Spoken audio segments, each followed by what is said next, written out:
Who exactly are you? After an incident, I was demoted from the head office to a rural branch. I'm now unwelcome by everyone and sidelined by my department with minimal responsibilities. Then one day, I ended up solving a problem for a younger boss who had transferred from the headquarters. The younger boss, who had thought of me as incapable, was surprised by my problem-solving skills. Following that, my life took a complete 180-degree turn. My name is Michael Johnson. I'm 43 years old. While my peers are busy with marriage, parenting, and climbing the career ladder, I'm single and stuck in a small rural branch, far removed from any prospects of promotion. My job involves organizing documents that are about to be stored away, likely never to be seen again. It's the kind of work that wouldn't really matter if I did it or not. If I suddenly quit tomorrow, it wouldn't cause any trouble for anyone. A few years ago, due to certain circumstances, I was transferred to this branch. Initially, I considered quitting, but by that time, I was past my prime working years, and job hunting in the countryside, where opportunities are scarce, seemed too daunting, so I ended up staying. I used to work at the head office. Suddenly, I was transferred from the head office to this small rural branch. Of course, there was a reason for this, and it seems that the story of why I was transferred had already spread widely within the branch. The original employees would whisper behind my back or look at me with suspicion. Despite that, I tried to engage with them at first, but it seemed they just wanted me to leave as soon as possible. Their overt attitudes sometimes interfered with the work. After several years of this, I've now focused solely on not causing any trouble. I'm treated almost like I don't exist. At best, I'm harmless. At worst, I'm ignored. But reaching this state also required a lot of effort and humility on my part, so in a way, it's a satisfactory outcome for me. Then one day, a new manager, a transfer from the head office, joined our branch. She was a smart-looking woman in her late 20s, dressed sharply in a suit. Unlike my demotion, her transfer was part of grooming her for a future leadership role. "My name is Sarah. I look forward to working with you." She introduced herself, exuding the air of an elite with a confident demeanor. Initially, she seemed a bit stiff, but as she settled in, she began to show more of her youthful, vibrant smile. However, just because she has moved, it didn't change my job in any way. Even though she was my direct superior, there was little interaction between us, given my sideline position. Sarah held individual meetings with all employees soon after arriving. When it was my turn, I explained my work situation as it was. Sarah frowned and seemed to want to say something, but she didn't, and the meeting ended without any changes to my situation. In the end, my work and life remained unchanged. I spend my days doing meaningless work and head home once it's time to clock out. At home, all I do is eat and then go to sleep. My daily life hasn't changed at all from before. With so little work to do, I even spend my breaks leisurely. I often finish my lunch quickly and then take walks around the office to pass the time. Lately, I've noticed Sarah frequently using her phone in secluded spots. Being a young woman, she might be in touch with a boyfriend, I thought. However, Sarah always looked troubled during these moments. Wouldn't she look happier or more excited if she were talking to her boyfriend? I found that a bit curious. But even though I've seen this scene many times, I figured it was none of my business. I hadn't paid much attention to it before, but yesterday, I saw Sarah again, and she looked even more troubled than usual. I just couldn't get her distressed face out of my mind. Even if she had a serious problem, it's unlikely she would turn to someone like me for help, so I decided to carry on as usual. The next day, I arrived at the office first, as always. If there's one good thing about being transferred here, it's that I've been able to lead a healthier lifestyle. With an early to bed, early to rise routine, and leaving work on time. My health is in top shape. Living alone, I cook my own meals not just on weekend, but every day. Bringing my homemade lunch and starting the day by wiping down my desk in an empty office has become my daily ritual. Previously, after I arrived at work, William, who is nearing retirement, would usually come in next, but that order changed after Sarah moved. And today, as usual, Sarah came in a while after I did.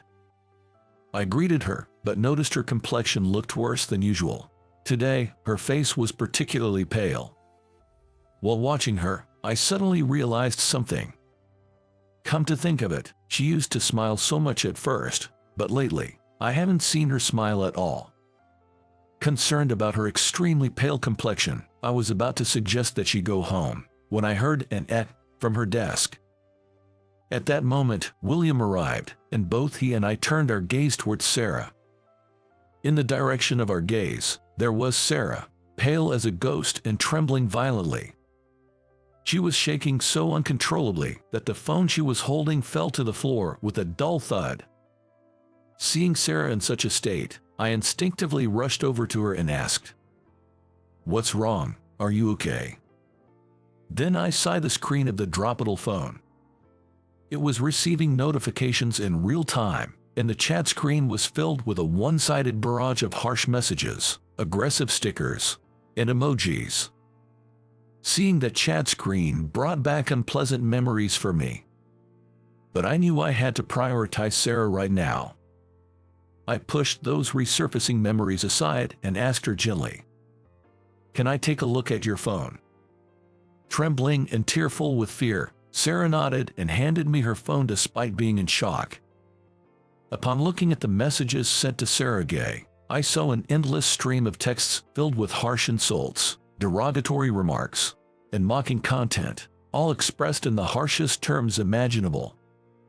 Towards the end, the messages took a disturbing turn, clearly implying harm, and it felt incredibly dangerous. Although memories from my past threatened to overwhelm me, I made a conscious effort to stay calm and proceeded to ask Sarah a few questions. "Do you know this person?" She shook her head in response to my question. "Any idea who it could be?" As I continued, she bit her lip and answered, "I received comments from this person on a different social media platform. It started off normally, but gradually became more extreme. I got scared and blocked them, and then this happened. They've also spread lies about me to my friends and on forums. I'm so scared I can barely sleep." Sarah, seemingly at her limit, buried her exhausted face in her hands.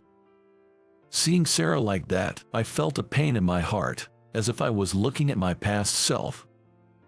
At the same time, I decided I couldn't let her go through what I did and resolved to help her. "Let's fight back," I said. Sarah looked puzzled at my words, but I was confident I could help her. I understood her pain, sadness, fear, anger, and despair better than anyone. As more employees started arriving, they cast curious looks at the unusual pairing of Sarah and me. Despite feeling the weight of their stares, leaving was not an option for me. Even though Sarah seemed confused, I pointed to her personal computer and asked, "Do you have the history saved?" It might have been harsh to press her in her dazed state, but time was of the essence, and we couldn't afford to waste any. Given the situation, I knew we had to methodically address what needed to be done, so I began giving Sarah instructions. Despite being sidelined at the office now, I was once a high-flying executive at the head office, just a step away from the boardroom. Having studied how to lead and motivate subordinates as a manager, I knew how to get Sarah to take action, despite her current state of shock. I instructed her to first file a deletion request with the SNS administrators. We aimed to get the situation to a point where we could identify the perpetrator in accordance with the terms specified in the service agreement. Then, we printed out all the history and posts from the SNS and forums where Sarah had been harassed, and compiled information such as URLs and email addresses. "Let's go to the police together," I suggested. By then, Sarah had calmed down somewhat, and, though she seemed puzzled by my efficiency, she nodded in agreement and followed me to the police station. At the police station, I explained the situation and the measures we had taken, and Sarah presented the evidence to the officers. I emphasized to the police, who didn't seem to grasp the severity of the situation, the rapid escalation of the harasser's messages, their repetitive use of certain phrases, and the extensive collection of Sarah's information, indicating a high likelihood of habitual stalking and a clear threat of physical violence. The officers, struck by the seriousness of our case, even questioned our relationship. Despite the rumors that might arise about a young woman being involved with an older guy like me, I couldn't help but deny it in a panic, which ended up amusing both the police officer and Sarah. Considering the current situation, the culprit hasn't been identified yet. Moreover, the chances of resolution seem slim, given we're dealing with a small, local police station. All we could do was carry out whatever measures were possible at the moment, but I knew the importance of these actions all too well. After leaving the police station, I introduced Sarah to a trustworthy lawyer on our way back to the office. It was a necessary step for officially establishing the case. Sarah seemed puzzled by my extensive involvement. "Who exactly are you, Michael? Why are you going to such lengths for me?" It was a natural question, given our nearly non-existent prior interaction. Though my acquaintance with Sarah was brief, I found nothing dubious about her character, nor did she seem like someone who would create enemies. That's why I felt it would be terribly unfair for her bright future to be ruined by vile individuals. I didn't want her to go through the same experiences I had. But unable to convey this to Sarah, I awkwardly brushed it off. "Nah, just happened to know a thing or two." Eventually, the man behind the harassment and threats towards Sarah was apprehended. He was a complete stranger to her, but apparently, the SNS platform had notified him that they were a good match. Using the information from Sarah's SNS, he began to obsessively project his ideal image onto her. The content he posted on forums, portraying himself as an ex-boyfriend, made me acutely aware of the dangers of sharing personal information online with strangers. After the ordeal with Sarah was resolved, I returned to my routine at the office. However, to my surprise, I wasn't the first to arrive that day. When I got to the office, Sarah was already at her desk, greeting me with a bright smile. "Good morning," she said. Initially surprised, I too returned the greeting with a smile upon seeing her carefree smile, saying, "Good morning." As I was about to sit at my desk, Sarah marched up to me. She said, "Could I have a moment?" while pointing outside. I had thought our paths wouldn't cross again after resolving the issue. I was wondering what was going on, but I followed her lead. We stopped in front of the bulletin board used for company announcements. Sarah, with a childlike excitement, unveiled a notice with a ta-da. I braced myself for potential bad news. Apprehensively, I turned my gaze to the notice board, where a temporary personnel announcement was posted. My name, current position, and a transfer to the head office's new CSIRT department were detailed in the center. Caught off guard, Sarah explained the new department to me with a face beaming with joy, as if to say the surprise was a huge success. This CSIRT department, she elaborated, was established as a specialized division within the company, extending beyond mere internal security to focus specifically on issues like information leaks. She then revealed her secret. "Actually, I'm the niece of President Charles. Though I was hired on my own merit, it's undeniable that my situation greatly influenced the establishment of this department." She shared the backstory of the department's inception and chuckled mischievously. Seeing my astonishment, Sarah seemed pleased. She then shared something Mr. Charles had told her. "It's true I asked for your help, but beyond that, Mr. Charles has long wished to bring you back to the head office, despite the difficulty in overturning decisions in such a large company. He regrets exacerbating the hardship of a valued employee. As a family member and someone you've helped, I sincerely apologize. I'm truly sorry." With that, Sarah apologized to me. Indeed, I was once on a fast track at the head office, well regarded by Mr. Charles. However, amidst my rapid progress, an incident occurred in the neighborhood where a girl went missing. Of course, I was aware of the news, but I largely brushed it off as someone else's problem. At that time, I was living in a suburban house with my wife and 2 daughters. However, I was practically only coming home to sleep, so I knew nothing about the neighborhood or the people living in it. Therefore, it should have been an incident that had nothing to do with me. But some time after the disappearance, my name was somehow posted on a popular bulletin board as a suspect.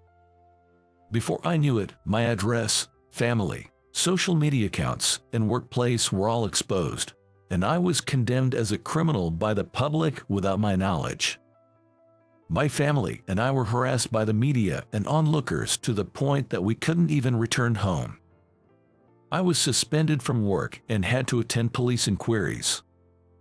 For a while, my family and I took refuge in my in-laws' house far away, but after a few weeks, even my in-laws, who initially welcomed us warmly, started to look at me with suspicion. Feeling the awkwardness, I discussed leaving with my wife, but she and my daughters couldn't even look me in the eye. Realizing I had no place left, I silently packed my bags and moved to a hotel alone. It was then that I truly realized how much I had neglected my family bonds by focusing solely on work, but it was too late. Since then, I've been hiding alone in cheap hotels like a real criminal. I kept wondering how long this life would last, constantly haunted by the worst thoughts. Months later, the girl's case was suddenly resolved. The culprit was a university student from a distant state who had contacted her through a website for runaways.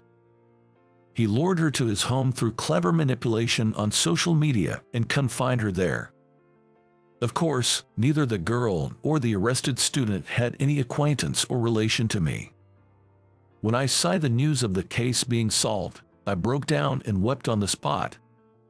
While I was relieved the case was solved, I couldn't help but wonder what my life had been all about until now. Overwhelmed by various emotions, I cried all day long. And the next day, though still in a daze, I regained my original vitality and decided to take action. I rushed to a law firm offering free consultations and shared my story. The lawyer I met was familiar with my case and became a strong ally, promising to ensure I received justice. From there, everything moved quickly. We rallied public support, pressured the providers and administrators, and quickly obtained information on the malicious party who spread my personal information, filing a lawsuit. The man who ruined my life was arrested easily. I didn't recognize the culprit's name, but when I mentioned it to my wife, who had just returned home, her face went pale. It turns out the man was her high school classmate. They had reconnected at a reunion and had been in touch since, with my wife often sharing her complaints and frustrations about me with him. My wife insisted she hadn't cheated, but at that point, it didn't matter to me anymore. My feelings for her had completely cooled. Of course, it's not entirely her fault. The breakdown of a marriage is often due to both parties. This situation was a result of my neglecting my family. I realized this through the ordeal, and although my wife insisted she wasn't to blame until the end, I didn't blame her. And as for my daughters, who I did love in my own way, they didn't warm up to me much either, having spent so much time with a mother who disliked me. So our parting was over in an instant. It was a surprisingly abrupt end to my family, but the case had been resolved after all. Feeling motivated by the resolution, I decided to return to work and give it my all. However, life wasn't that simple. Upon my return, I was met with a transfer to a small rural branch office, a clear demotion. This personnel change had been issued before the true culprit and the person who spread my personal information were caught. But as far as the company was concerned, it was better to err on the side of caution. I was expected to take responsibility for causing a stir. Having just returned and faced with this decree, I even considered quitting. But with a trial still pending and essentially nothing else left for me, I accepted the transfer. And so, I was assigned to the current branch. Despite being viewed as an unwelcome presence, as if where there's smoke, there's fire, I continued to be part of the company, eventually becoming the man who doesn't work. Although I was reminiscing about the bitter memories of the past, I couldn't help but smile at the story about Mr. Charles that was conveyed to me by Sarah. I indeed had my concerns about the treatment I received at the time. However, I wasn't fired or demoted, and I've heard it was because Mr. Charles opposed the transfer until the end. Considering his kindness, looking back, I can now say that life in the countryside here was enjoyable. Upon hearing my words, Sarah timidly showed a smile. As we were talking, a woman approached us timidly and said, "Excuse me." She was Lisa from the same department, but we had never really spoken before, and she stood a bit away from us. Listening to our conversation, Lisa approached us with a tearful face and apologized. "I think I was initially unfriendly to you, and yet you helped me in many ways. I realized it was a misunderstanding, but I never said anything. I'm truly sorry." It turned out that not only Lisa, but also William was there, and peeking out, he joined in with an apology. Well, I didn't really mind, but I'm sorry I couldn't be of any help. Feeling bashful from their apologies, I ended up making a joke. "What is this? Is today apologize to me day?" Then, Sarah, with a bright smile, suggested, "Should we make it a day? Let's invite Mr. Charles too."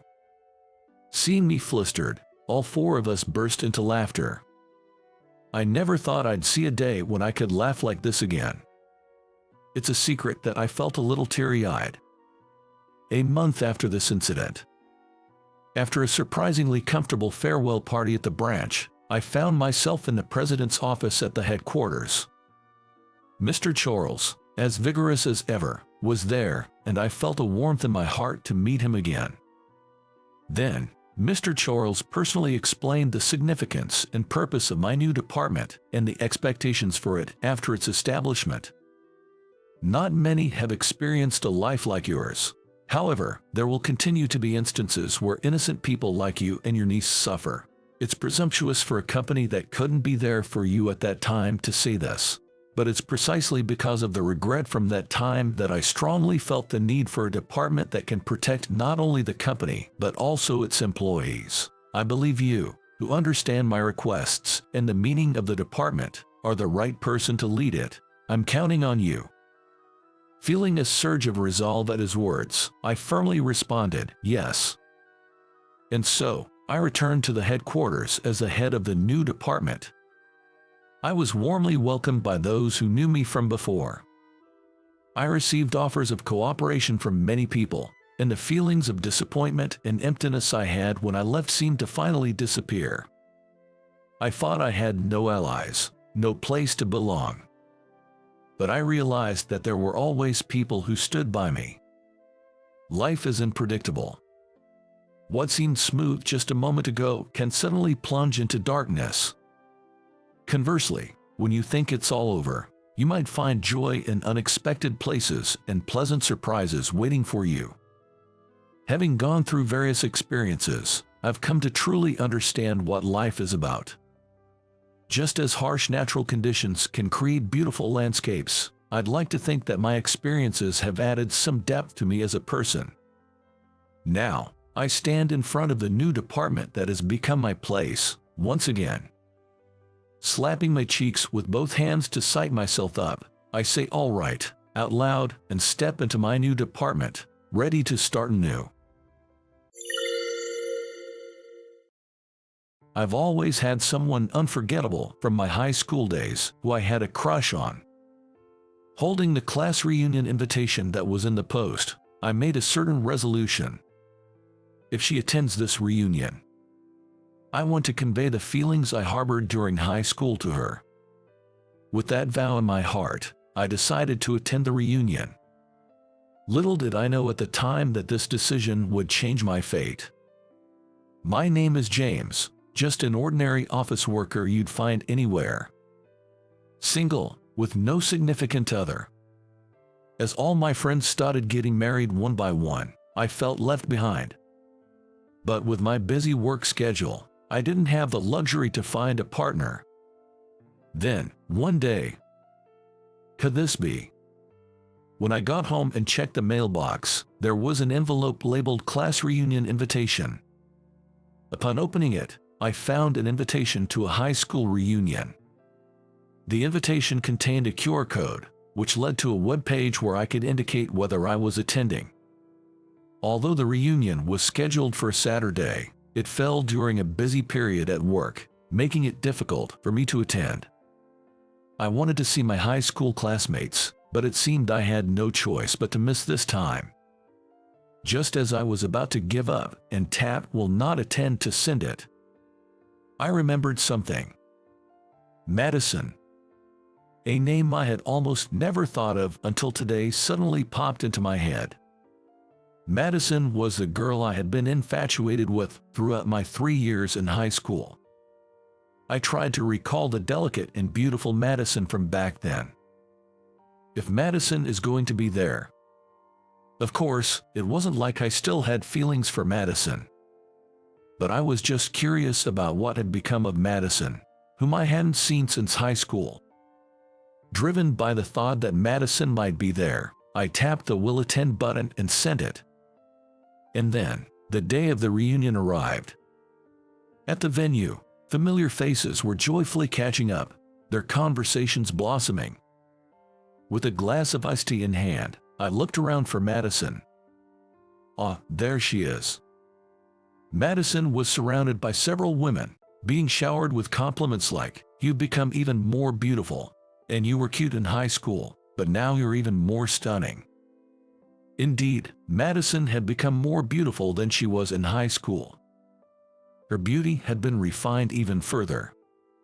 As I stared at Madison, she seemed to notice my gaze and turned to smile at me. Is she looking at me? Maybe I stared a bit too intently and quickly averted my gaze. "James, right?" "Yes." "It's been a while. Is everything okay?" "Huh?" "You were looking my way so intently. I thought you might have something you wanted to say." "Oh, no, it's nothing like that." The light purple party dress suited Madison frighteningly well. Just a brief conversation with Madison, and my feelings from back then quickly came rushing back. I guess I haven't forgotten about Madison at all. "By the way, I heard earlier that you're really busy these days, right?" Yes, well, somewhat." I wonder who told her. "Even so, you made time to come to the reunion. Was there someone you wanted to see?" "Huh?" "Because, you know, if we wanted to contact our high school classmates, we could do so anytime we wanted to, right?" Caught off guard and at a loss for words, I was left speechless. Watching me fumble for words, Madison chuckled amusingly. Feeling suddenly embarrassed, I laughed awkwardly while scratching my head, trying to play it off. As Madison and I engaged in casual conversation, we discovered we shared common interests, like enjoying walks and frequently going to the movies on weekends, which brought us closer. "Hey, Madison." "Whom?" "Do you have time after this?" "What?" "If it's okay with you, instead of going to the after party, would you like to grab a drink with me?" As our conversation flowed, I realized that I still had feelings for Madison, reigniting my old unrequited love. Madison was momentarily surprised by my invitation, but quickly smiled and accepted it with "I'd be delighted." As the reunion came to an end, we started looking for a place to go. Considering we shouldn't stray too far from the station, while mulling over various options, Hey, how about this place? Oh yeah, that looks good. Let's go there. Sure. The place Madison suggested was a small bar located in a corner of an old shopping district. Once inside, we found it to be quite cozy. It was quiet and had a great atmosphere. The bar was run by a middle-aged couple who were both kind and attentive, leaving nothing to be desired. Madison and I sat side by side at the counter. Looking through the menu, we found a wide variety of dishes. Wow, this is amazing. Really, it's hard to choose. Madison also flipped through the menu, seemingly undecided. If you're having trouble deciding, the daily special is a good choice. What's the daily special? Today, it's buffalo wings. The lady of the house recommended the daily special, and both Madison and I decided to go for it. Satisfied with the delicious meal, Madison and I spent a pleasant and calm time together. Perhaps due to its inconspicuous location, the bar was quiet with only a few other customers besides Madison and me. What made you two decide to open this place?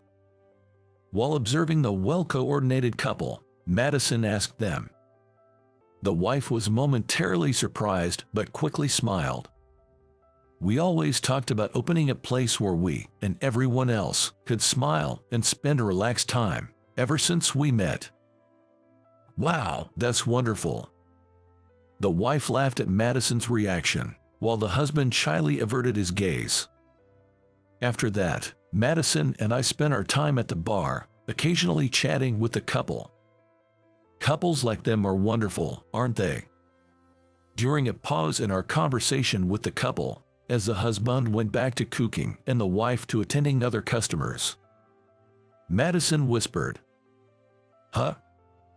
Don't you admire it? A peaceful couple like that. It's nice, isn't it, to run a small but cozy place like this?"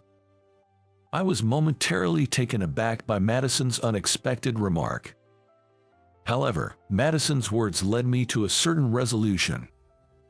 I took a deep breath and turned my body to face Madison, who was sitting next to me. "Hey, Madison." "Yeah." "Do you have a partner now?" "No, I don't."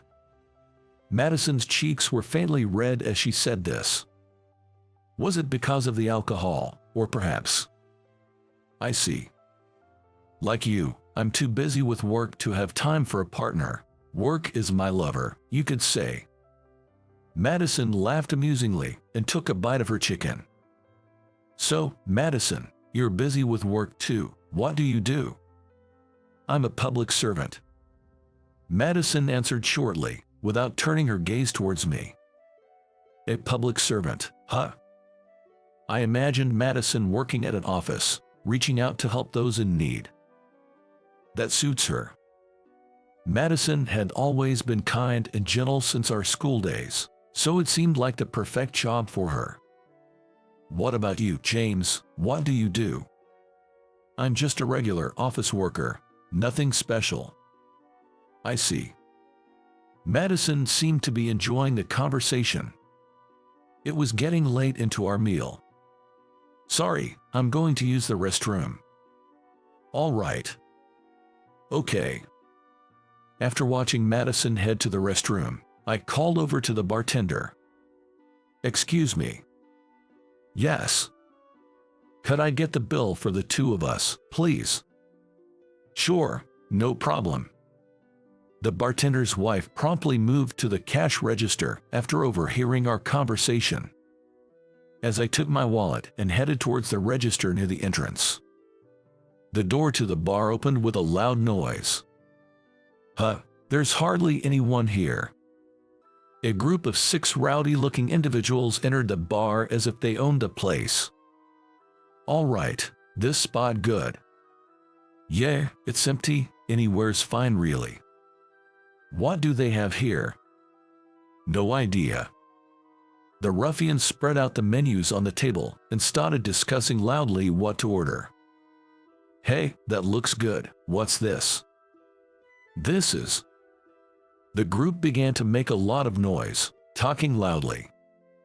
And then, unbelievably, they started bothering the other customers who were just trying to enjoy their meals.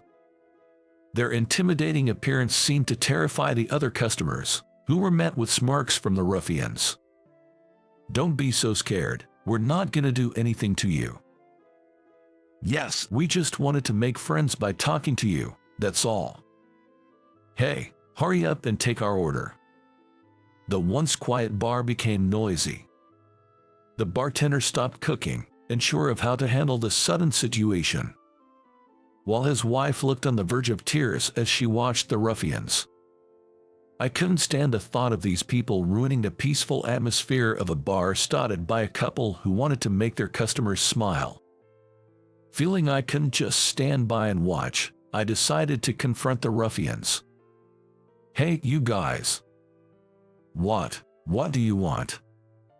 Don't you care that you are bothering everyone around you?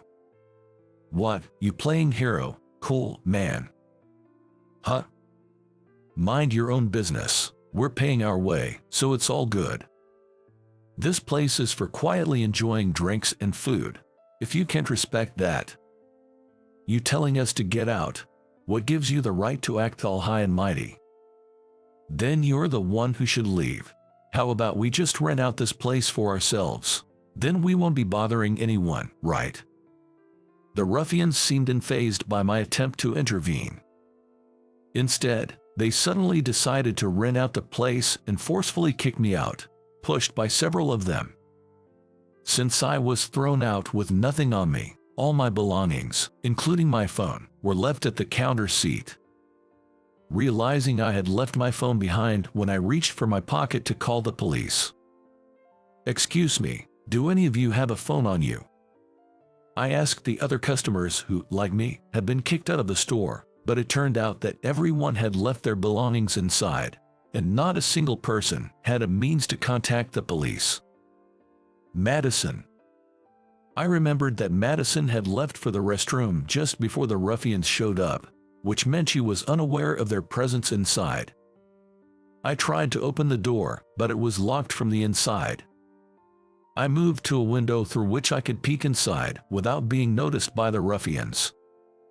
Just then, Madison came out of the restroom. Unaware of the situation, she inevitably ran into the ruffians. Upon spotting Madison, the ruffians quickly surrounded her. "Hey, look, a lady all by herself. Got ditched by her boyfriend. Huh? Poor thing. Why don't you have a drink with us and cheer up?" One of the ruffians put his arm around Madison's waist and pulled her close. Madison. Unable to bear the thought of Madison being touched by their filthy hands, I tried to open the door in a rage, but it wouldn't budge. Even trying to force it open, I couldn't manage it alone. From my perspective, Madison seemed frightened by the ruffians, but in reality, she was completely calm at that moment. The reason for her calmness would soon become clear. Instead of Madison's scream, what reached my ears as I struggled with the door was the sound of men's groans and a loud commotion. What? Is Madison being attacked? With the help of other customers, we managed to pry the door open, but what I saw was an unbelievable sight. The delicate Madison was gracefully taking down one ruffian after another, as if in a scene from a comic book, despite their larger size. Madison was completely unharmed. In fact, seeing the situation, I almost felt sorry for the ruffians. "You bastards, we were being nice, and you got all cocky." Madison continued to throw the ruffians to the ground one after another. Her movements were so swift that I couldn't even join in to help, and I just watched the ruffians fall one by one. Actually, even if I had tried to help Madison, I would have just gotten in the way. Once the ruffians were all lying on the floor, unable to fight back, Madison let out a small sigh. Then, she casually took out her phone from her pocket and started making a call. "Hello, this is Madison. Yes, Madison. I'm currently at an AB district. Listening in. It seemed like she wasn't making a personal call, but rather one related to her work. James. After ending a call, Madison immediately noticed me and hurried over. Wearing a slightly awkward smile, Madison approached. Madison, are you hurt at all? Are you okay? Yeah, I'm fine. That's good to hear. Relieved to know Madison was unharmed, I could finally breathe easy. A few minutes later, several police cars pulled up in front of the store. They arrived quickly. Madison and I walked out of the bar together towards the cars. There, a police officer greeted her with a salute. Good work. Madison, great job. I could hear such exchanges reaching my ears. Everyone is inside. Can you take the statements later? Of course. Madison seemed to be acquainted with the officers. There were so many things I wanted to ask Madison, like whether she was injured, what had happened, and how she knew the police officer, but I couldn't find the words for any of it. After some hesitation, I decided to ask Madison the one thing that was on my mind. Madison, are you by any chance? Yes. Related to the police? James, you're sharp. Yes, I'm an active duty police officer. Madison pulled out her police badge from her bag. Indeed, the photo and name on it were unmistakably Madison's. It seems that after graduating from high school, Madison entered the police academy. It felt like a career Madison, with her strong sense of justice, would choose. It made more sense than her being a public service worker. Right, a public servant, huh? Well, yes, that's true. Police officers are public servants, so Madison wasn't wrong. But I felt a bit frustrated that I hadn't figured it out myself. The way I took down those ruffians, it's something I learned during my time at the police academy. See, I can handle being targeted now. Is that so? Sorry for keeping it a secret. I felt like the image you had of me was still from high school, so I just went with it, you know. But, where does someone as delicate as you get that kind of strength from? Haha, it's martial arts. Once you learn it, anyone can do it. Are you disappointed? What? No way. Really? That's good. Madison smiled at me, looking relieved. Actually, it's way too cool, and the gap with your usual self made me fall for you even more. I like you, Madison.